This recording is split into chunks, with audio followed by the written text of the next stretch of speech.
अस्सलाम वालेकुम, welcome to RJ Ivory official YouTube channel. उम्मीद करता हूँ आप अपना ब्रीडिंग सीज़न भरपूर तरीके से एंजॉय कर रहे होंगे। तो आज आपके साथ इस वीडियो में जिस टॉपिक पर बात करनी है वो काफ़ी ज़रूरी, आप जैसे कि थंबनेल पर उसको देख ही चुके होंगे कि हमने जिस टॉपिक पर बात करनी है वो है कि जब हम ब्रीडिंग सीज़न के दौरान फर्स्ट क्लच ले चुके होते हैं, उसके बाद जब हमने सेकेंड क्लच के लिए उस बर्ड को तैयार करना होता है तो उसका क्या प्रोसीजर है। तो ये काफ़ी ज़रूरी वीडियो है, इसलिए इसको आप एंड तक देखें। तो जब हम फर्स्ट क्लच ले चुके होते हैं बर्ड से, तो उसके बाद हमने करना इस तरह से होता है कि हमने जिस बॉक्स में उस पेयर के चिक्स आगे होते हैं उस बॉक्स को हमने चेंज करना होता है। बाज़ औक़ात तो लोगों को पता ही नहीं होता, वो उसी बॉक्स में से जब बच्चे सेपरेट हो जाते हैं उसी में फ़ीमेल अगली लेइंग कर देती है, तो इसी तरह से उनका सिलसिला चलता रहता है। लेकिन उनको फिर आगे जाके इसमें मुश्किलात आती हैं कि जो सर्वाइवल है चिक्स का वो कम हो रहा है और डेड इन शेल और इस तरह के बेशुमार इश्यूज़ आ जाते हैं। उसकी बेसिक वजह यही होती है कि जो आपका बॉक्स होता है वो साफ़ सुथरा नहीं होता। अब उसी पे हमने इस वीडियो में बात करनी है कि बॉक्स को हमने किस तरह से साफ़ करके दोबारा से सेकंड क्लच उसमें बर्ड से लेना है।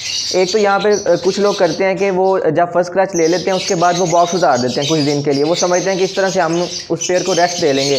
तो ये गलत प्रैक्टिस है। इस तरह से बर्ड का जो सर्कल होता है वो ख़राब हो जाता है, क्योंकि जब आपने देखा होगा जैसी चिक्स जो हैं वो बॉक्स से अपने बाहर आ जाते हैं तो फीमेल दोबारा से लेइंग के लिए तैयार हो जाती है और एक दो एग्स उसने ले कर भी दिए होते हैं। तो आपने उस टाइम पे बॉक्स को 15 दिन के लिए या 10 दिन के लिए उतारना नहीं है। बर्ड को कोई भी ब्रेक देने की ज़रूरत नहीं होती। सेकंड क्लच के लिए आपने जब आपके चिक्स आपने सेपरेट कर लिए हैं उसी दिन आपने वो बॉक्स को उतारना है, उसको आपने अच्छी तरह से साफ़ करना, उसके अंदर जितना भी वेस्ट है और जो नेस्टिंग है पुरानी उसको आपने एक दफ़ा बिल्कुल अच्छी तरह निकाल के उसके बाद उसको विरकॉन एस और सैगवान का स्प्रे कर देना है। और फिर आपने उसको जब थोड़ा सा वो ड्राई हो जाएगा उसके बाद आपने उसके अंदर कूपेक्स पाउडर का अच्छी तरह इस तरह से आपने उस बॉक्स को कूपेक्स पाउडर लगाना है कि बॉक्स के बॉटम से लेके हर साइड पे जितनी भी उसके चारों तरफ है वो कूपेक्स पाउडर लग जाए।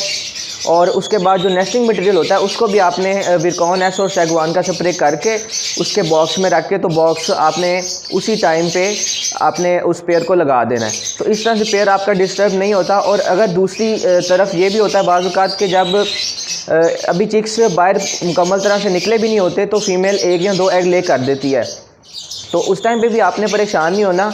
आपने नेस्टिंग लाजमी चेंज करनी है। नेस्टिंग तो हर सूरत में आपने चेंज करनी है। अब अगर आपके साथ इस तरह हो गया कि फ़ीमेल ने एग कुछ ले कर दी हैं तो जब आपने उन चिक्स को सेपरेट कर लेना, उसके बाद आपने उन एग्स को आराम से किसी जो कॉटन वगैरह होती है उस पर रख के साइड पर रख लेना है और जो बॉक्स है उसकी नेस्टिंग को चेंज करना है। नेस्टिंग मटेरियल रखने के बाद आपने उन एग्स को उस नेस्टिंग साफ़ नेस्टिंग के ऊपर आपने रख देना। तो फीमेल एक दिन कम से कम एक दिन, कई दफ़ा होता है कि एक दिन तक फीमेल अपने बॉक्स में नहीं जाती, लेकिन अगले नेक्स्ट दिन जब उसने अगला एग ले करना होता है तो वो जाके अपने दूसरे एग्स के ऊपर बैठ जाती है और उनको इंक्यूबेट कर लेती है। तो इस तरह से जब आपने सेकंड क्लच अपने बर्ड से लेना तो ये एहतियात आपने लाजमी करनी है। और आप इस तरह से भी कर सकते हैं और ये तरीका और ज़्यादा उससे सिक्योर है। जब आपने फर्स्ट क्लच ले लिया उसके बाद जब सेकंड क्लच के लिए आप अपने बर्ड को बॉक्स साफ़ करके देने लगे हैं तो अगर आपके पास जो बॉक्सेस हैं वो एक्स्ट्रा हैं तो आपने क्या करना है कि वो जो साफ़ वाला बॉक्स है पहले वाला उसको आपने डिसइंफेक्ट करके पहले ही रख लेना है, उसमें नेस्टिंग वगैरह डाल देनी है और वो जो गंदा बॉक्स है उसको उतार लेना है और जिस बॉक्स को आपने डिसइंफेक्ट किया हुआ है ऑलरेडी उसको आपने बर्ड को लगा देना है और जो डर्टी होगा उसको उतार के तो उसको दोबारा से क्लीन कर लेना आपने।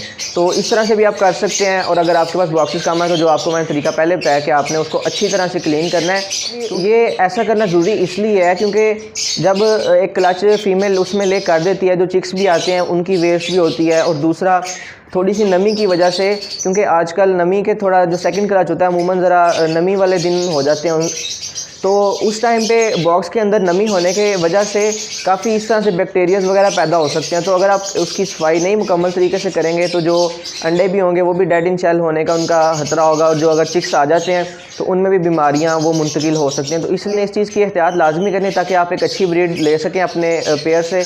तो उम्मीद करता हूँ आपको आज की वीडियो अच्छी लगी होगी। नेक्स्ट किसी नए टॉपिक के साथ आपके साथ मुलाकात होगी।